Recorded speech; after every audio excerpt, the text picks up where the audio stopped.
ממשיכים בהיכרות עם חוקים נבחרים מתוך יותר מ-225 החוקים שממשלת נתניהו, בן גביר, סמוטריץ', גולדקנופ מקדמת.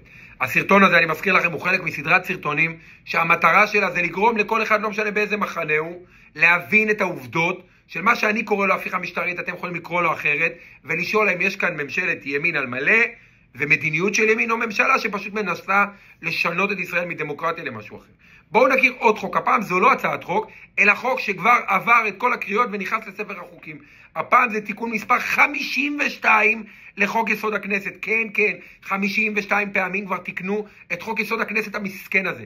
זוכרים שדיברנו על כמה חוקי יסוד בישראל הם שכונה, וכמה הכנסת מתייחסת בחוסר כבוד לחוקי היסוד שלנו, למרות שהם אמורים להיות חוקה בפרקים, זה הכנסת החליטה. אז הנה עוד דוגמה.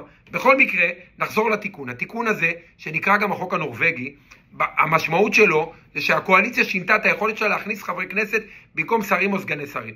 הקונספט של החוק הנורווגי הוא כאן השר או הסגן שר מתפטר מהכנסת, ובמקומם, נכנס מי שאחריהם ברשימה, ואז עוד ג'וב, עוד לשכה, עוד נהג, עוד עוזרים, עוד כסף ציבורי שנזרק. למען ההגינות חשוב לומר שהחוק הנורווגי הגיע לישראל לפני הממשלה הנוכחית, בממשלה אחרת של נתניהו ב-2015, אבל עדיין לא זאתי.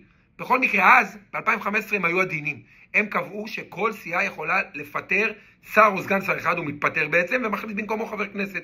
זה אומר שבממשלה, נגיד כמו הקואליציה הזאת, הממשלה הזאת, עם 6 סיעות, עוצמה יהודית, ציונות דתית, נועם של אבי מעוז, ש"ס, יהדות התורה והליכוד, היו נכנסים גג 6 חברי כנסת באמצעות החוק הנורווגי. אבל מאז, כמו הבלון, במעשה ב5 בלונים, זה התנפח והתנפח והתנפח, גם בממשלת נתניהו וגם בממשלת השינוי. חשוב להגיד שבעיניי זה אחד מהאותות קין שלה, שהיא צמצמה, היא הרחיבה את החוק הזה במקום לצמצם, אבל אז הגיעה הממשלה הזאת והרחיבה אפילו עוד יותר, בעיקר באופן שישרת את הליכוד, כי יש הרבה ג'ובים לתת, יש הרבה פיות להאכיל. אחד החוקים הראשונים שעברו בכנסת הזאת, את כל הוועדות וכל הקריאות ובום, נכנסו לספר החוקים, זה התיקון 52 לחוק יסוד הכנסת הזה, שבעצם משנה את המצב הקודם שאמר שכל סיעה תוכל לפטר מקסימום 5 חברים, לא משנה כמה היא גדולה, למצב אחר שבו סיעה מעל 18 חברי כנסת תוכל לפטר או יוכלו להתפטר שליש מהחברים שלה ולהכניס במקומם חדשים. עכשיו תשאלו את עצמכם, כמה סיעות יש בקואליציה שיש להן מעל 18 חברי כנסת? אחת. איך קוראים לה? הליכוד. או במילים אחרות, התיקון הזה שעבר מאפשר לליכוד, במקום במצב הקודם, שהם יכלו להכניס גג 5 חברי כנסת, להכניס עכשיו 10. להכפיל את הקומבינה, בום, בשינוי של חוק יסוד. למה? כי אפשר. על חשבון מי?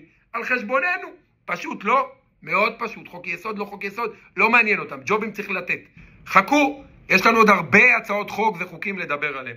הפאזל הזה שנקרא ההפיכה המשטרית לאט לאט יתגלה לנו בסדרת הסרטונים הזו.